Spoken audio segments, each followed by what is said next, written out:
কখনো কি ভেবে দেখেছেন অর্ধ মিলিয়ন কিলোগ্রামেরও বেশি ওজনের একটা বিশাল মেশিন যেটা মাটি থেকে সহজে ওঠার কথাই না, সেটাই কিভাবে ঘন্টার পর ঘন্টা সমুদ্রের উপর দিয়ে একদম শান্তভাবে উড়ে চলে।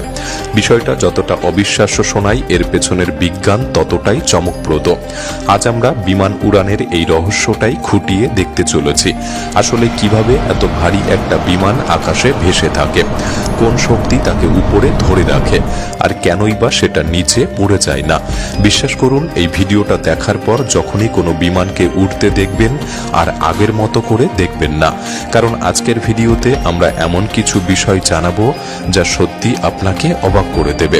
তাই ভিডিওটি সম্পূর্ণ দেখার অনুরোধ রইল। আর নতুন বন্ধুরা অবশ্যই পাশে থাকা সাবস্ক্রাইব লেখাটি প্রেস করে বেল আইকনের অল অপশন সিলেক্ট করুন।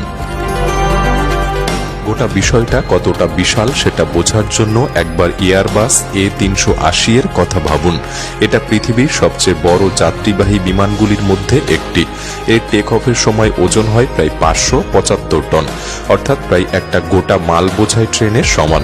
অথচ এই বিশাল মেশিনটা শুধুই আকাশে ওড়ে না, এটা 35,000 থেকে 40,000 ফুট উচ্চতায় গিয়ে ঘন্টায় প্রায় 560 মাইল বেগে 10 থেকে 12 এমনকি 15 ঘন্টা পর্যন্ত চলতে পারে। সাধারণভাবে ভাবলে মনে হয় এত ভারী কিছু জিনিস তো মাটিতেই আটকে থাকার কথা, কিন্তু বাস্তবে পদার্থবিজ্ঞান একেবারে অন্য কথা বলে। আধুনিক বিমানের পেছনে রয়েছে 1 শতাব্দীরও বেশি সময় ধরে বিজ্ঞান, ইঞ্জিনিয়ারিং, অসংখ্য ব্যর্থ চেষ্টা আর নিরন্তর পরীক্ষা নিরীক্ষার ফল। শুরুর দিকে মানুষ গরম বাতাসের বেলুন দিয়ে আকাশে উঠতে শিখেছিল, কিন্তু সেটাকে আসল অর্থে নিয়ন্ত্রিত উড়ান বলা যায় না, ওটা ছিল শুধু ভেসে থাকা। এরপর 19বিংশ শতাব্দীতে স্যার জর্জ ক্যালি বুঝতে পারেন যে ওড়ার জন্য লিফট আর থ্রাস্ট এই দুটি জিনিস আলাদা এবং ডানার একটা নির্দিষ্ট আকার থাকা দরকার। পরবর্তীতে অটো লিলিয়েনথাল শত শত গ্লাইডার উড়িয়ে পরীক্ষা করেন কিভাবে বাঁকা ডানার চারপাশ দিয়ে বাতাস প্রবাহিত হয়। এরপর আসে সেই ঐতিহাসিক মুহূর্ত। 1903 সালে রাইট ব্রাদার্স প্রমাণ করে দেয় যে বাতাসের চেয়েও ভারী একটি যন্ত্র নিয়ন্ত্রিতভাবে আকাশে উঠতে পারে। তাদের বিমানটি মাত্র 12 সেকেন্ড আকাশে ছিল, কিন্তু সেটাই পৃথিবীকে চিরতরে বদলে দিয়েছিল। এরপর উন্নতি দ্রুত গতিতে এগোতে থাকে। প্রথম বিশ্বযুদ্ধের সময় বিমান প্রযুক্তিতে বড় ধরনের উন্নতি ঘটে। ইঞ্জিন ডিজাইন আর স্ট্রাকচারে কাঠের বদলে ধাতব বডি ব্যবহার করা হয়। বিমানের গঠন আরও শক্তিশালী ও দ্রুত করা হয়। 1952 সালে ডি হ্যাভিল্যান্ড কমেট প্রথম বাণিজ্যিক জেট বিমান হিসেবে যাত্রা শুরু করে। তারপর 1970 সালে বোয়িং 747 পুরো পৃথিবীর বিভিন্ন মহাদেশকে সহজে যুক্ত করে দেয়। এরও বহু বছর পর এয়ারবাস A380 দেখিয়ে দেয় 500 টনের মতো বিশাল বিমানও কিভাবে আকাশে উঠতে পারে, শান্ত এবং স্থিতিশীল হয়ে। তবে এত উন্নতির পরও একটি জিনিস কখনো বদলায়নি, উড়ান মানে সবসময় একটি নিখুঁত ভারসাম্য। এত বড় একটি ধাতব দানব আকাশে ভেসে থাকে কিভাবে, এর উত্তর লুকিয়ে আছে 4টি মৌলিক শক্তির মধ্যে। প্রথমত ওজন বা গ্র্যাভিটি, যা সবকিছুকে নিচের দিকে টেনে আনে। দ্বিতীয়ত লিফট, যা ডানার মাধ্যমে তৈরি হয় এবং বিমানকে উপরের দিকে ঠেলে দেয়। তৃতীয়ত থ্রাস্ট, ইঞ্জিন থেকে তৈরি শক্তি যা বিমানকে সামনে এগিয়ে নিয়ে যায়। আর চতুর্থত ড্রাগ, যা মূলত বাতাসের প্রতিরোধ, এটি বিমানকে ধীর করার চেষ্টা করে। পুরো এই ব্যাপারটা একটা চলমান ভারসাম্যের মতো। যখন লিফট আর ওজন সমান হয় তখন বিমান নির্দিষ্ট উচ্চতায় স্থির থাকে। যখন থ্রাস্ট আর ড্রাগ সমান হয় তখন বিমান একই গতিতে উড়ে চলে। কিন্তু এই ভারসাম্যে সামান্য পরিবর্তন হলেই গতি বা দিক বদলে যায়। যদি উপরের দিকে শক্তি বেশি হয় তাহলে বিমান উপরে ওঠে, যদি সামনে বেশি শক্তি থাকে তাহলে গতি বাড়ে। এখানে কোনো জাদু নেই, সবটাই শক্তির নিখুঁত সামঞ্জস্য। কিন্তু আসল রহস্যটা হলো এখানেই, এই লিফট তৈরি হয় কিভাবে, যা এত ভারী একটি বিমানকে আকাশে ভেসে থাকতে সাহায্য করে। অনেকেই একটা সাধারণ ব্যাখ্যা শুনে থাকবেন, ডানার উপর দিয়ে যে বাতাস যায় সেটার পথ একটু লম্বা, তাই সেটা দ্রুত চলে এবং এর ফলে লিফট তৈরি হয়। কিন্তু এই ব্যাখ্যাটা পুরোপুরি ঠিক নয়, এটা অসম্পূর্ণ। আসল বিষয়টা হলো ডানাগুলি এমনভাবে তৈরি যা বাতাসের চলার ধরনটাই বদলে দেয়। একটা বিমানের ডানার একটি বিশেষ আকৃতি থাকে, উপরে একটু বাঁকা আর নিচে তুলনামূলকভাবে সমান। আর ওড়ার সময় ডানাটা সামান্য কাত হয়ে থাকে, যাকে বলা হয় অ্যাঙ্গেল অফ অ্যাটাক। যখন বাতাস এই ডানার চারপাশ দিয়ে প্রবাহিত হয় তখন ডানার উপরের দিক দিয়ে বাতাস দ্রুত চলে, ফলে সেখানে চাপ কমে যায় আর নিচের দিকে চাপ তুলনামূলক বেশি থাকে। এই চাপের পার্থক্যই ডানাকে উপরের দিকে ঠেলে দেয়। এটাই লিফটের একটা বড় কারণ। কিন্তু এখানেই শেষ নয়, ডানাটা শুধু চাপ কমায় না, এটা বাতাসকে নিচের দিকেও ঠেলে দেয়। আর নিউটনের তৃতীয় সূত্র অনুযায়ী আপনি যদি কিছু নিচের দিকে ঠেলে দেন, সেটা আপনাকে ঠিক সমান গতিতেই উপরের দিকে ঠেলে দেবে। তাই ডানা যখন বাতাসকে নিচে সরিয়ে দেয়, বাতাসও ডানাকে উপরে তুলতে সাহায্য করে। অর্থাৎ বার্নৌলির চাপের পার্থক্য আর নিউটনের প্রক্রিয়ার সূত্র অনুযায়ী দুটোই এই একই সাথে কাজ করে। এই দুইয়ের মিলিত ফলই হলো লিফট, যা শত শত টনের বিমানকে আকাশে ধরে রাখে। এখানে আরেকটা গুরুত্বপূর্ণ বিষয় হলো অ্যাঙ্গেল অফ অ্যাটাক। যখন পাইলট টেক অফের সময় কন্ট্রোল স্টিক নিজের দিকে টানেন, তখন বিমানের নাক একটু উপরে উঠে যায়, ফলে ডানার কোণ বাড়ে। এর ফলে ডানার চারপাশে বাতাসের প্রবাহ আরো দ্রুত এবং শক্তিশালী হয়, চাপের পার্থক্য বাড়ে এবং লিফটও বেড়ে যায়। তবে এরও একটা সীমা আছে। কোণ বাড়ালেই লিফট অত্যন্ত বাড়তে থাকে না। একটা নির্দিষ্ট সীমা পর্যন্ত বাড়ার পর বাতাস আর ডানার গায়ে ঠিকমতো লেগে থাকতে পারে না, এটা আলাদা হয়ে যায়। তখন হঠাৎ করেই লিফট কমে যায়। এই অবস্থাকে বলা হয় স্টল বা হঠাৎ লিফট হারানো, যা খুবই একটি বিপজ্জনক ব্যাপার। আর এখানেই গতি বা স্পিডের গুরুত্ব চলে আসে।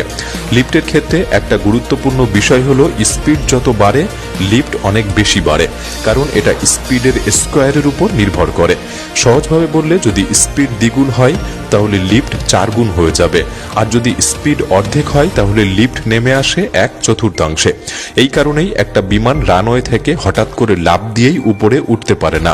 প্রথমে তাকে দ্রুত গতিতে ছুটতে হয়, যতক্ষণ না লিফট তার ওজনে সমান হচ্ছে।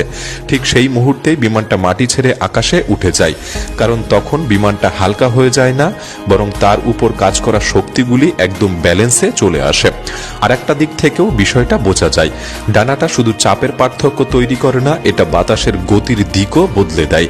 ডানার পেছনে যে বাতাস বের হয় সেটা নিচের দিকে বেঁকে যায়। প্রতি সেকেন্ডে বিশাল পরিমাণ বাতাস ডানার চারপাশ দিয়ে যায়, আর ডানা সেই বাতাসকে নিচের দিকে ঠেলে দেয়।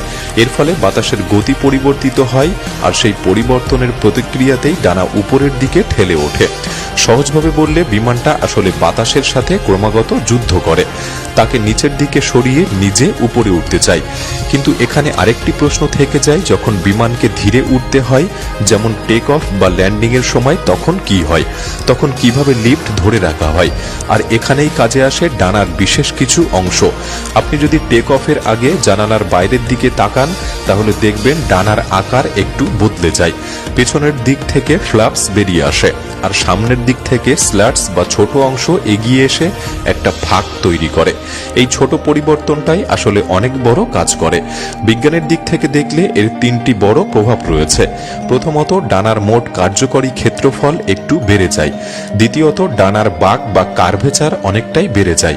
আর তৃতীয়ত, সবচেয়ে গুরুত্বপূর্ণ, লিফট তৈরির ক্ষমতাও অনেকটা বেড়ে যায়।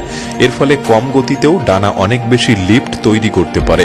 সামনের যে অংশটা খোলে সেটারও একটি গুরুত্বপূর্ণ কাজ আছে। এটা নিচের দিকের দ্রুতগতির বাতাসকে উপরের দিকে পাঠাতে সাহায্য করে, ফলে বাতাস ডানার গায়ে লেগে থাকে, ইভেন কোণও বেড়ে যায়। এর ফলে স্টল হওয়ার সম্ভাবনা খুবই কম থাকে। তাই টেক অফ আর ল্যান্ডিং এর সময় বিমান নিরাপদে অনেক কম গতিতেও উঠতে পারে। এবার আরেকটা বড় প্রশ্ন, বেশিরভাগ যাত্রীবাহী বিমান 35,000 থেকে 40,000 ফুট উচ্চতায় কেন ওড়ে? এর প্রধান কারণ হলো উচ্চতায় বাতাস অনেক পাতলা হয়। বাতাস পাতলা মানে প্রতিরোধ কম, আর প্রতিরোধ কম মানে কম জ্বালানি খরচ। সহজভাবে বললে, বিমান যত উপরে ওঠে তত কম শক্তি খরচ করে সামনে এগোতে পারে। এছাড়া ঠান্ডা বাতাস ইঞ্জিনকে আরও কার্যকরভাবে কাজ করতে সাহায্য করে, আর নিচের তুলনায় উপরে ঝড় বৃষ্টি বা টার্বুলেন্স অনেক কম থাকে। এবার আসি টেক অফের সবচেয়ে গুরুত্বপূর্ণ অংশে। টেক অফ মানে শুধু ইঞ্জিন ফুল স্পিডে চালিয়ে উড়ে যাওয়া নয়, এটা একটা খুবই হিসাব করে করা প্রক্রিয়া। রানওয়েতে ঢোকার আগেই পাইলটরা কয়েকটা গুরুত্বপূর্ণ গতি নির্ধারণ করে নেন। প্রথমটা হলো V1, এটা হলো সিদ্ধান্ত নেওয়ার গতি। এই গতির পর যদি কোনো সমস্যা হয়, যেমন ইঞ্জিন বন্ধ হয়ে যায়, তবুও টেক অফ থামানো যায় না, কারণ তখন আর রানওয়ে যথেষ্ট থাকে না থামানোর জন্য। এরপর আসে VR, এই গতিতে পাইলট ধীরে ধীরে কন্ট্রোল স্টিক টেনে বিমানের নাক উপরে তোলে, ফলে অ্যাঙ্গেল অফ অ্যাটাক বাড়ে আর লিফট দ্রুত বেড়ে যায়। তারপর আসে V2, এটা হলো নিরাপদে উপরে ওঠার ন্যূনতম গতি, এমনকি একটি ইঞ্জিন বন্ধ থাকলেও। একটা গুরুত্বপূর্ণ বিষয় মনে রাখতে হবে, বিমান কখনো হঠাৎ করে মাটি থেকে লাফ দিয়ে ওঠে না। যখন লিফট তার ওজনের সমান হয়ে যায় তখন সে মাটির প্রয়োজন ফুরিয়ে ফেলে আর শুরু হয় তার আকাশযাত্রা। টেক অফের পর বিমান ধীরে ধীরে উঠে যায় নির্দিষ্ট উচ্চতায়, সাধারণত 35,000 থেকে 40,000 ফুট। এই অবস্থাকেই বলা হয় ক্রুসিং ফেজ, যেখানে সবকিছু একটা নিখুঁত ভারসাম্যে থাকে। এখানে লিফট আর ওজন সমান, থ্রাস্ট আর ড্রাগও সমান, তাই কোনো বাড়তি ত্বরণ তৈরি হয় না। বিমান একদম স্থির গতিতে এগিয়ে চলে, অর্থাৎ পুরো উড়ানটাই একটা চলমান ভারসাম্যের খেলা, যেখানে প্রতিটা শক্তি, প্রতিটা গতি আর প্রতিটি সিদ্ধান্ত একসাথে মিলেই একটা বিশাল বিমানকে আকাশে ভাসিয়ে রাখে। এবার চলুন একটি বিমান যখন নিচে নামে তখন কি হয়, অর্থাৎ ডিসেন্ট আর ল্যান্ডিং এর সময়। অনেকেই ভাবেন বিমান নামা মানেই যেন নিচে পড়ে যাওয়া, কিন্তু আসলে সেটা মোটেও পড়ে যাওয়া নয়, এটা একদম নিয়ন্ত্রিত একটি প্রক্রিয়া। পাইলটরা এখানে ইঞ্জিনের শক্তি একটু কমিয়ে দেন এবং পুরো বিমানের এনার্জি খুব হিসেব করে নিয়ন্ত্রণ করেন। তখন লিফট থাকে কিন্তু ওজনের থেকে সামান্য কমে যায়, ফলে বিমানটা ধীরে ধীরে নিয়ন্ত্রিতভাবে নিচে নামতে থাকে। ল্যান্ডিং এর আগে ডানার ফ্ল্যাপস আবারও একটু বাড়ানো হয়, এতে করে ডানার লিফট তৈরি ক্ষমতা বেড়ে যায় এবং বিমান অনেক কম গতিতেও নিরাপদে উঠতে পারে। ঠিক মাটিতে ছোঁয়ার আগ মুহূর্ত পর্যন্ত পাইলটরা ফ্লেয়ার করতে থাকে, মানে বিমানের নাকটা একটু উপরে তুলতে থাকে। এতে করে নিচে নামার গতি কমে যায় এবং ল্যান্ডিংটা অনেক সফট হয়। মাটিতে ছোঁয়ার সাথে সাথেই আর একটা গুরুত্বপূর্ণ কাজ হয়, স্পয়লার খুলে দেওয়া হয়, যা ডানার উপর থাকা বাকি লিফট একেবারে নষ্ট করে দেয়। এর ফলে পুরো বিমানের ওজন ল্যান্ডিং গিয়ারের উপর চলে আসে। তারপর থ্রাস্ট রিভার্স চালু হয়, যা ইঞ্জিনের বাতাসের দিক উল্টে দিয়ে বিমানকে ধীর করতে সাহায্য করে, আর ব্রেক তো থাকেই। এই সব মিলিয়ে বিশাল একটা বিমান কয়েক সেকেন্ডের মধ্যেই নিয়ন্ত্রণে চলে আসে। প্রতিবার যখন আপনি একটা বিশাল বিমানকে আকাশে উঠতে দেখেন, মনে হয় যেন সেটা মাধ্যাকর্ষণকে অমান্য করছে, কিন্তু আসলে তা নয়, এটা প্রকৃতির নিয়মকেই নিখুঁতভাবে ব্যবহার করছে। লিফট, থ্রাস্ট, ড্রাগ আর অ্যাঙ্গেল অফ অ্যাটাক সবকিছু মিলিয়ে এক অসাধারণ ভারসাম্য তৈরি হয়। আমার কাছে এটাই অ্যাভিয়েশনের আসল সৌন্দর্য। এখানে কোনো জাদু নেই, আছে নিখুঁত হিসাব আর প্রকৃতির নিয়মের প্রতি সম্মান। এর আগে আপনি কি কখনো ভেবে দেখেছেন বা জানতেন এই বিমানগুলি এতটা পারফেক্টভাবে কিভাবে চলে? আপনার মতামত আমাদের কমেন্ট বক্সে লিখে জানাতে পারেন। ভিডিওটি ভালো লাগলে একটি লাইক করতে পারেন, চ্যানেলটি সাবস্ক্রাইব করে রাখতে পারেন। তাহলে দেখা হচ্ছে পরবর্তী নতুন একটি এপিসোডে। ধন্যবাদ।